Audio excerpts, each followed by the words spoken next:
Êtes-vous du genre super organisé? Là, vous êtes enceinte, vous voulez tout prévoir, que votre accouchement se déroule aussi le mieux possible. Eh bien, vous avez sûrement déjà entendu qu'il faut contrôler les choses sur lesquelles on a du pouvoir. Alors, aujourd'hui, on va parler de mes 5 trucs infaillibles pour votre valise en vue de l'accouchement. On va contrôler ce qu'on peut contrôler et on va regarder ensemble les meilleures façons pour une valise sans stress, une valise parfaite. Je suis Karine Brazo, infirmière bachelière en périnatalité.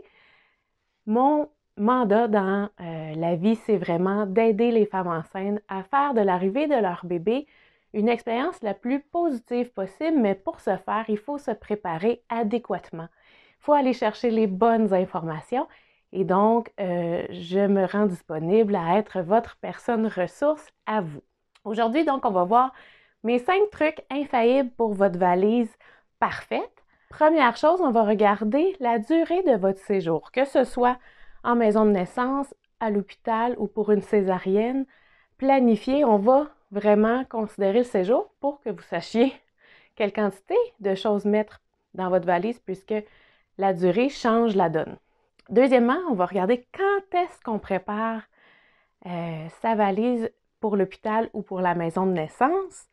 Troisièmement, comment s'informer adéquatement dans le cas d'un accouchement, où sont les bonnes informations. Quatrièmement, comment placer les items dans la valise pour que ce soit pratique et efficace. Et finalement, penser confort et réconfort. Je vais vous expliquer pourquoi c'est aussi important de penser de cette façon-là pour votre valise. Alors, allons-y tout d'abord avec la durée du séjour.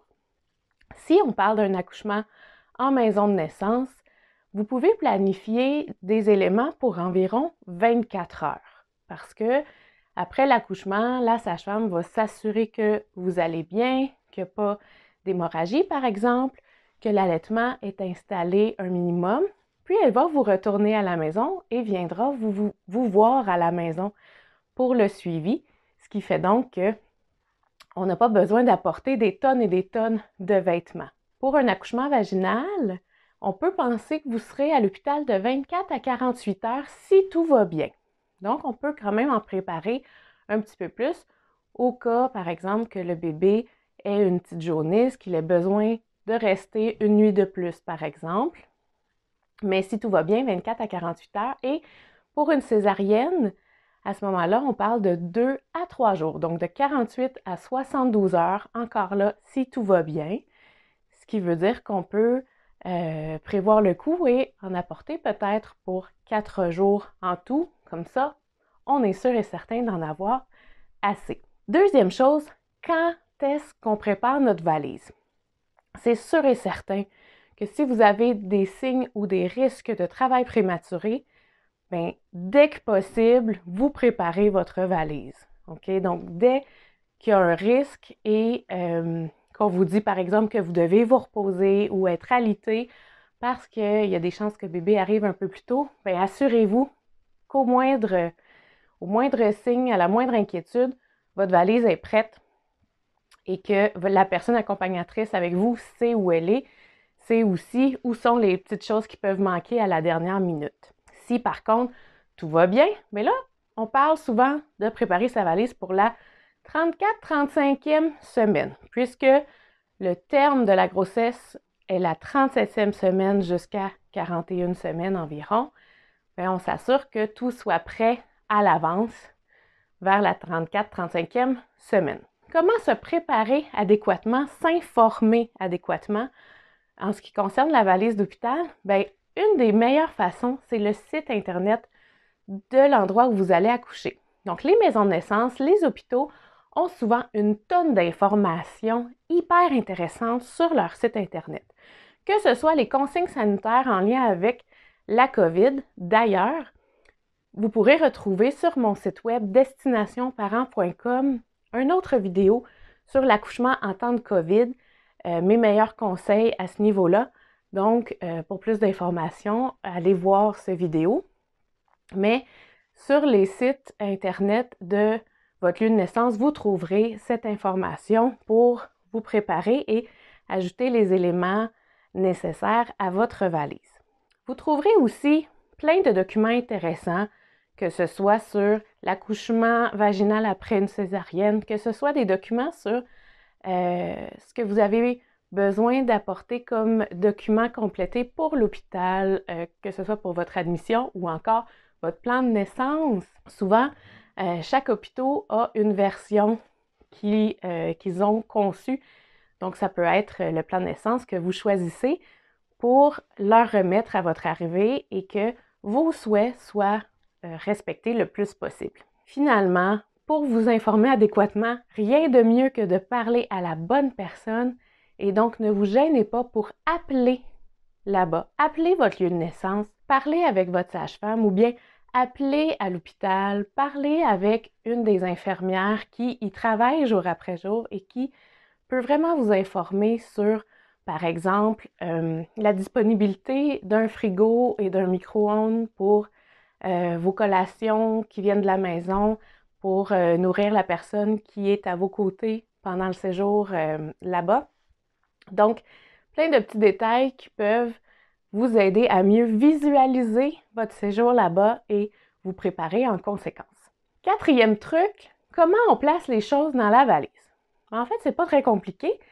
On y va pour ce qu'on va utiliser le plus rapidement à notre arrivée sur le dessus et au fond, ce qu'on n'est pas sûr d'utiliser ou ce qui va servir à la sortie. OK? Je vous donne un exemple. Votre pochette avec vos cartes d'assurance maladie, les documents à remettre à votre arrivée, de l'argent comptant, tout ça, bien, on met ça sur le dessus. Alors qu'au fond, bien, il y aura peut-être vos vêtements que vous avez prévu porter pour la sortie, etc.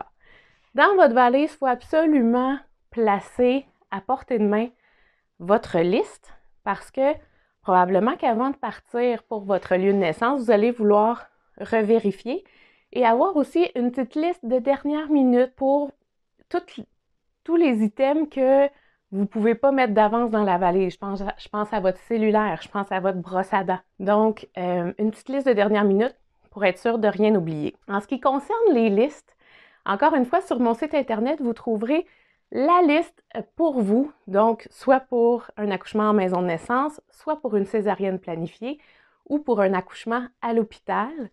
Et vous pourrez la télécharger. Vous allez voir, il y a des espaces blancs, même pour des items qui sont propres à vous. Et aussi, il y a une petite liste de dernière minute pour les choses qu'on ne peut pas installer dans la valise à l'avance. Finalement, il faut penser confort et réconfort pour votre valise. Confort, pourquoi? Bien parce que même à la maison des naissances où les chambres sont prévues pour être hyper accueillantes, il reste que c'est pas comme à la maison. Donc, apportez tout ce que vous pensez qui pourrait aider à recréer un cocon, vous faire sentir bien, confortable et réconfort pour favoriser l'arrivée des hormones comme l'ocytocine, des endorphines aussi, pour vous détendre et permettre à l'accouchement de progresser. Même chose pour une césarienne planifiée. C'est pas parce que vous n'allez pas avoir des contractions et du travail actif qu'il faut vous sentir vraiment à l'hôpital pendant votre séjour. Donc, apportez tout ce qui vous réconforte, qui vous fait du bien. C'est un moment unique où vous devez être détendu pour bien répondre aux besoins de votre bébé, bien vous reposer aussi. Vous aurez subi une chirurgie, rien de moins. Donc, ça prend du repos et il n'y a rien de mieux que de déposer sa tête sur son oreiller avec son odeur et bien dormir quand c'est possible. Je vous donne un exemple. Si vous êtes une femme préhistorique enceinte et qu'il y a un lion qui vous court après, vous êtes enceinte sur le bord d'accoucher, mais il faut vous enfuir parce que sinon vous allez vous faire manger. D'après vous, est-ce que c'est le moment que choisira votre corps pour dire « Bébé s'en vient, c'est l'heure de l'accouchement ». Ben non, évidemment. Pourquoi? Parce que le stress provoque l'arrivée d'hormones du stress comme le cortisol et l'adrénaline qui disent clairement, qui envoient le message que c'est pas le bon moment d'accoucher. Donc, quand je vous dis penser confort et réconfort, c'est parce que l'accouchement implique de tenter d'éviter les hormones du stress et essayer de favoriser les hormones du plaisir, de la détente, la relaxation, pour éviter aussi que les muscles se contractent, ce qui va faire stagner votre travail, votre dilatation, alors que de lâcher prise, garder le contrôle au niveau de la douleur et bien respirer va permettre que ça évolue bien et qu'il y ait moins d'intervention médicale. Ce qui veut dire que quand il est question de votre bien-être et de vos endorphines, ne vous retenez pas au niveau de votre valise. Emmenez tout ce que vous voulez. C'est pas un concours de qui a la plus petite valise. En ce qui me concerne, plus c'est mieux. Une fois que vous serez installé dans votre chambre, ça paraîtra même pas si vous avez 1 ou 2 sacs de plus que les autres. Alors, vraiment, assurez-vous que ce ne soit pas une source de stress, votre valise, puis qu'au moindre besoin que vous éprouvez, vous ayez l'item en question. Donc, on ne se gêne pas. Un petit récapitulatif maintenant. Donc, 5 trucs infaillibles pour une valise sans stress d'accouchement. Premièrement, pensez à la durée du séjour pour prévoir la quantité d'items dans votre valise. Quand est-ce qu'on prépare la valise selon votre situation? Ensuite, s'informer adéquatement. Profitez de chaque occasion pour augmenter vos connaissances, c'est la clé. Placez en ordre chronologique de ce qui va être le plus utile les items dans votre valise, donc ce qui va être le plus utile rapidement sur le dessus et les choses qui vont servir pour la sortie à la fin. Et finalement, pensez confort et réconfort. Je vous le dirai jamais assez, l'accouchement et l'arrivée d'un bébé sont des événements magnifiques et qui méritent que vous soyez dans votre cocon, dans votre bulle et que vous vous sentiez presque comme à la maison dans votre lieu de naissance. Si vous avez aimé cette vidéo, cliquez j'aime, partagez aux femmes enceintes autour de vous qui pourraient trouver la vidéo utile. Rappelez-vous d'aller sur mon site web destinationparent.com pour tout plein d'outils gratuits à votre disposition, ainsi que des vidéos informatives aussi pour continuer de diminuer votre stress en vue de l'accouchement. Et finalement, venez me rejoindre sur ma page Facebook Karine Brazeau, infirmière bachelière en périnatalité. Ça va me faire plaisir de vous accueillir, d'échanger avec vous de l'arrivée de votre futur bébé et de répondre à vos questions. Donc voilà, merci beaucoup et à bientôt!